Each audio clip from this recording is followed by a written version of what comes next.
بعد سبايا وسمداني تا سلام فالله بندگران قریشی تا سلام قریشی تا سلام بعد سبايا وسمداني تا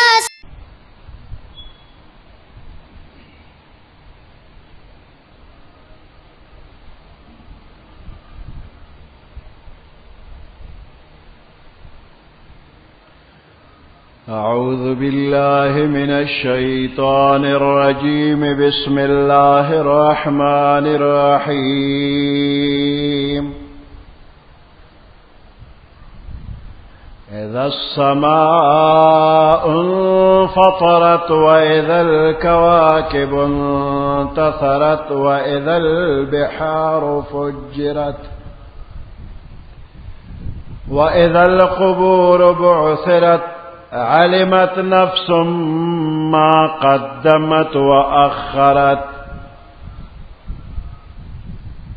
يا أيها الإنسان ما غرك بربك الكريم الذي خلقك فسواك فعدلك في أي صورة ما شاء ركبك. كلا بل تكذبون بالدين وإن عليكم لحافظين كراما كاتبين يعلمون ما تفعلون. إن الأبرار لفي نعيم وإن الفجار لفي جحيم يصلونها يوم الدين وما هم عنها بغائبين. وما أدراك ما يوم الدين ثم ما أدراك ما يوم الدين يوم لا تملك نفس لنفس شيئا والأمر يومئذ لله. صدق الله العظيم.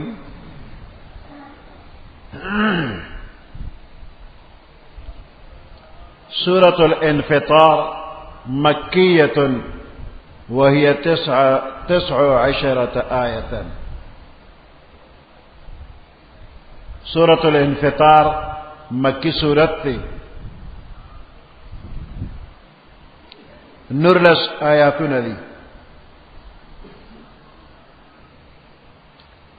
دا قیامت حال پکے بیانیگی. اذا السماء انفطرت فکم وقت چی اسمان بسری شی وإذا الكواكب انتثرت او پکم وقت چی ستوری بتار پتار کریشی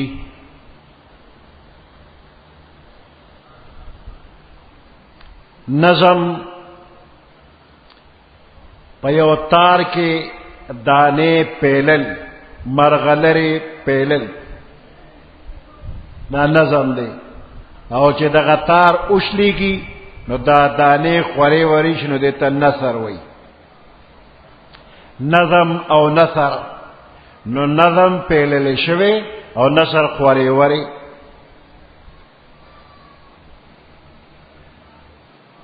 نو دا ستوری سپومین ور دا اللہ دا قدرت دا نظام پا مزی کے پیللی دی. نو دا قیامت پر از دا مزی با اوشلیگی و دا ستوری با خوارا وارا تار پتار شی. انتصرت خوارا وارا بشی تار پتار بشی. اذا السماء انفطرت پکم وقت چی اسمان بسری شی ٹوٹے ٹوٹے بشی وَإِذَا الْكَوَاكِبُ انتَثَرَتْ او پکم وقت کی چستوری بخوار وارشی تار پتار بشی وَإِذَا الْبِحَارُ فُجِّرَتْ او پکم وقت کی چ سمندرنا فجرت لمبا بکلیشی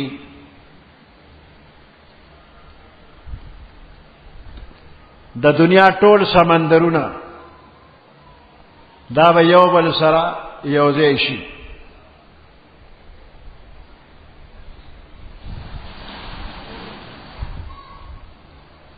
فجرت یو بل سره به ګډ وډ کړي شي که خواږه دریابونه دی او کتراخه دي نو دا به یو بل سره ورګډ کړي شي موجوده وخت کې د الله د قدرت یو پرده د دوی تر منځ ده ګډیږي نه خو دغه پرده به د منځ لرې کړي شي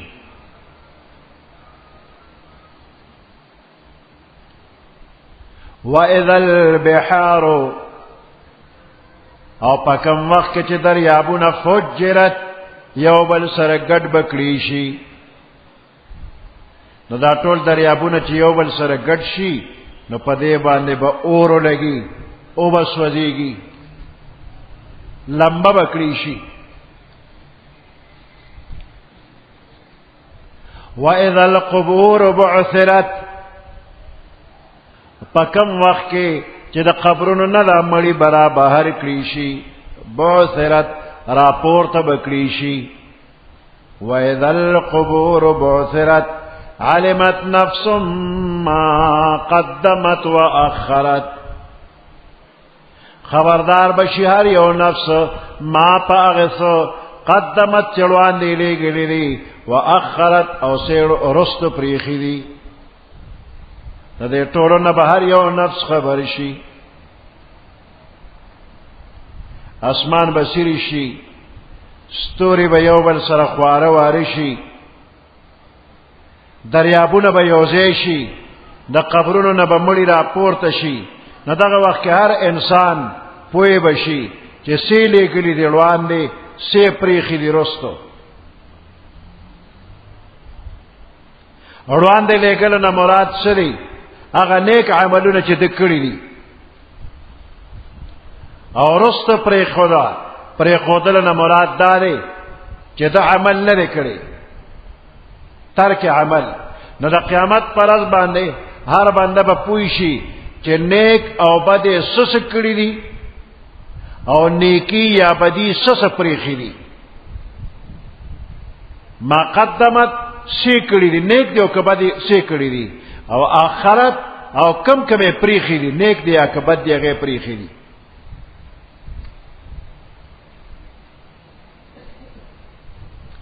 او دا معنی کې دي شي چړوان دی لګلی دي د دینه مراد اعمال دي چې پخپل کړی دي کم اعمال پخپل کړی دي نو دا قدمت روان دی لګلی دي کنيک دی او کبد دی اخرت پریخي دي د دینه مراد دا دی چې پخپل خو نه لري کړي خو په دنیا کې یو طریقه روانه کړي وا پاغه باندې خلکو عمل کو نو کنيک کاری کړي نو دا د در پارا د ثواب یو سلسله ده جاری ده کبد کاری کړي نو د بدایو روانگی کړي ده بدکار شروع دے رست پہ کار خلق کئی نو کچا دا نیکے کارونه پریخی پاغه خلق عملونه کئی نو دا دے مر انسان عمل نامه کی با نیکی لیکلی شی او کچا دا بدے کار یو طریقه پریخی وی نو دے خو مر دے خدا در مرگ نرستو چی پا دغی بدے سوک عمل کئی نا غبر دا عمل نامه کی لیکلی شی نو قدمت و اخرت کم کارونه پخپل کړي دا قدمت کرالل او کم کارونه کده نیکی دی او کده بدی دی رسته یو طریقه خلکو ته پرېخه ده نو دا اخرت کی راځي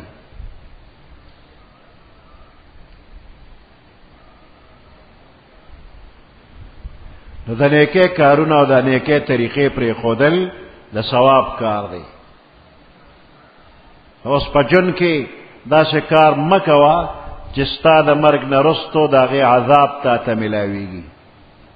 رستو ګورې بیا وارثان ستا د نیکۍ انتظام نه کوي چې تا ورته بده لار پرېښې د هغوی و بده لار کې روان وي.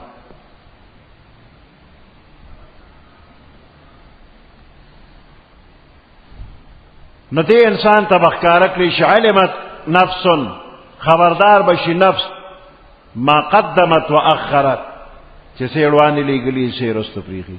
ينبأ الانسان یومئذ بما قدم و اخر. دا مضمون دې آیات کې راغلی دی. خبر به ورکړي شي انسان ته په دغه ورځ بما قدم و اخر، چې څه وړاندې لېږلي څه رستو لېږلي، رستو یې پرېښي دي. علمت نفس ما قدمت و اخرت، خبردار بشي هر یو نفس ما قدمت چې څه وړاندې لېږلي دي و اخرت او څه رستو پرېښودلي دي. یا ایها الانسان ما غرک بربک الکریم، اے انسانا، اے غافل انسانا، ما غرک بربک الکریم، صدو ککڑلے پخپل رب باندې چې هغه کریم او عزت والا دی. دغه رب خو کریم دی، حقدار د دیو چې ته د هغه ډېر طاعت تابعداري وکړي. نو ته د خپل جهالت او بېوقفتیا د وجې نه د الله په صبر باندې دوکه شولې، نافرماني دې وکړله. نو د الله د غصې نه ویرېږه، دوکه کېږه ما چې الله غفور و رحیم دی، الله قهار او جبار هم دی. یو صفت ته ګورې نو بل صفت ته هم وګوره.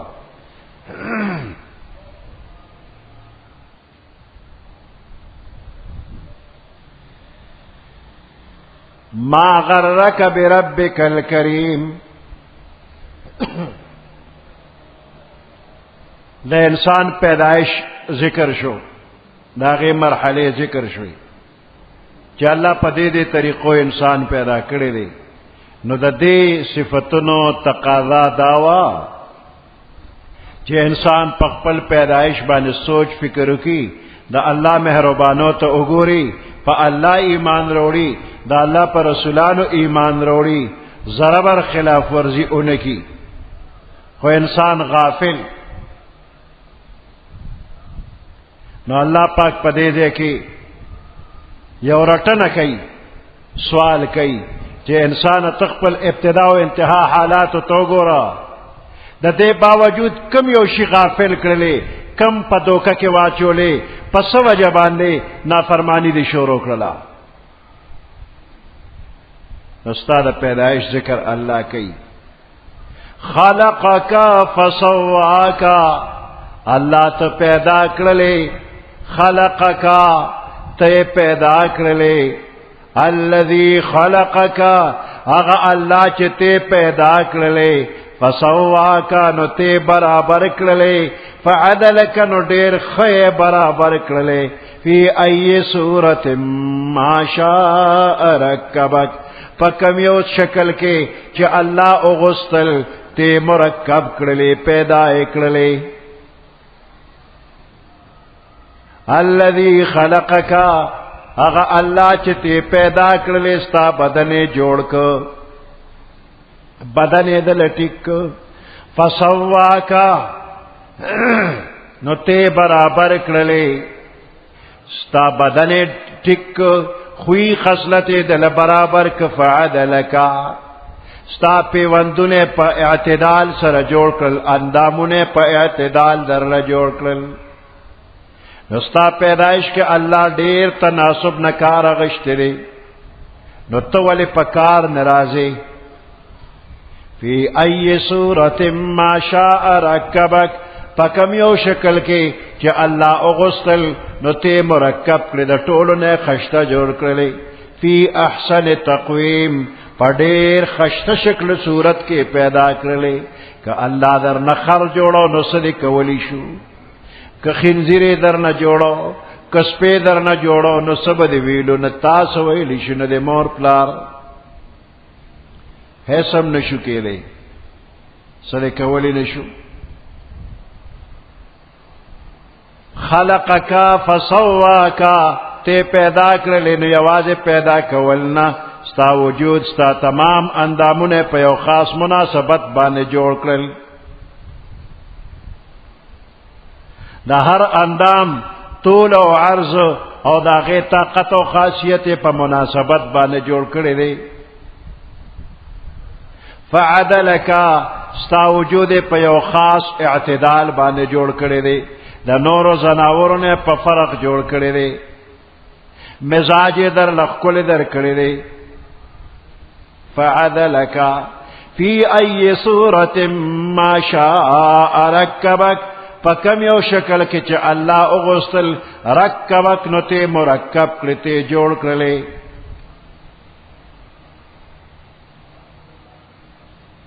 انسانان څومره چې دي د ټولو هیئت یو شانتی دی، خو سره د دې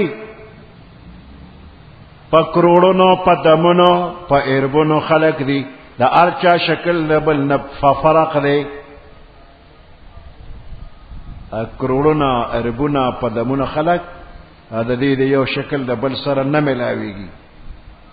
کدا ټول یو شانته جوړ کړي نو بیا به فرق نشو کولی، د خپل او د پردي باندې فرق نه کېده. نو الله وی دا دومره کمالات ما در تخکارا کړل، نو دین رست بیا ولی دوکه کېږي. ما غرک بربک الکریم، سشی دی دوکه کړلې په خپل رب باندې چې غرب کریم دی.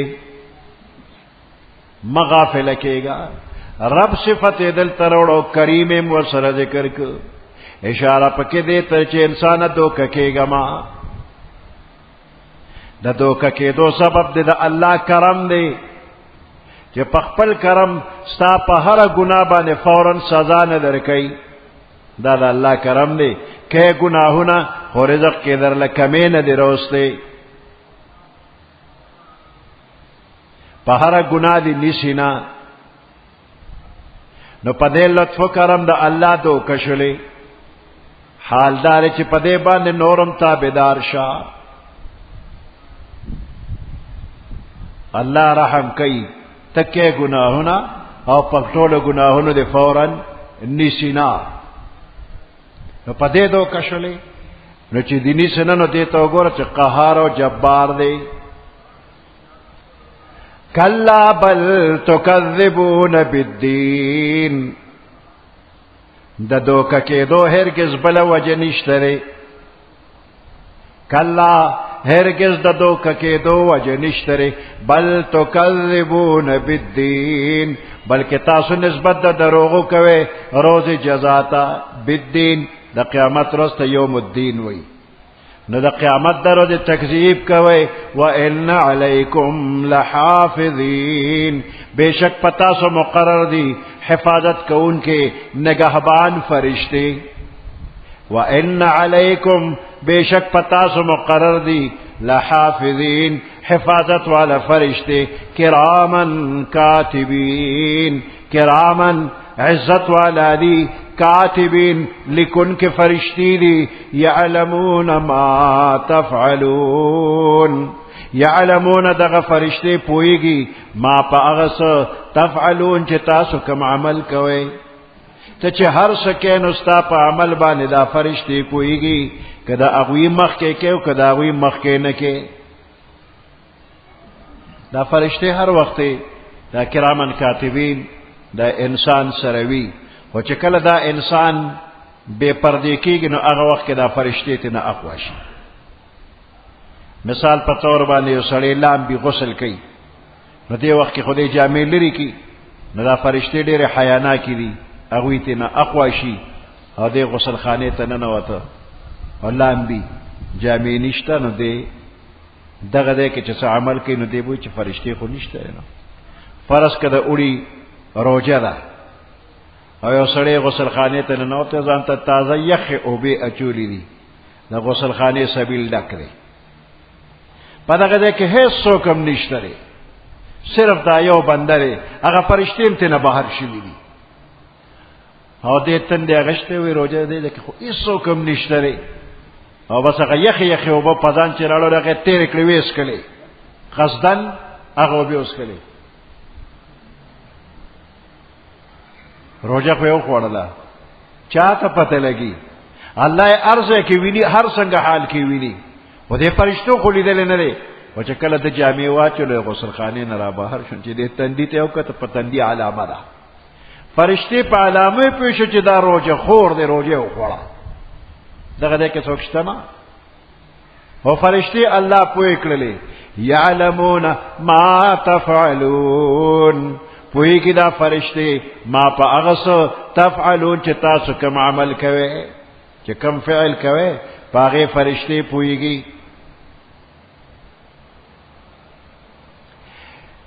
ان الابرار لفی نعیم بیشک نیکان بزرگان بندیان لفی نعیم د جنت په نعمتونو کې بوي همیشه د جنت په نعمتونو کې پراحت او په آرام کې بوي د وتلو هیڅ امکان نشته چې د جنت نه بند اوزي ان الفجار لفی جحیم او بیشکا فاجران گناہگار بندیان لفی جحیم دیب پا دوزخ کیوی یسلونها یوم الدین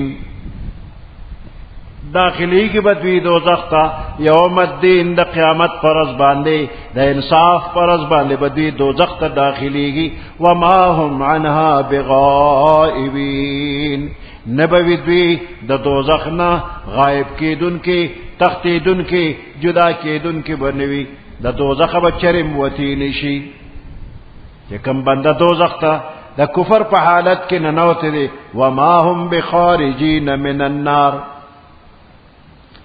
نبوی دوی دا دوزخ نوتن کی نو ہمیشہ بپکیوی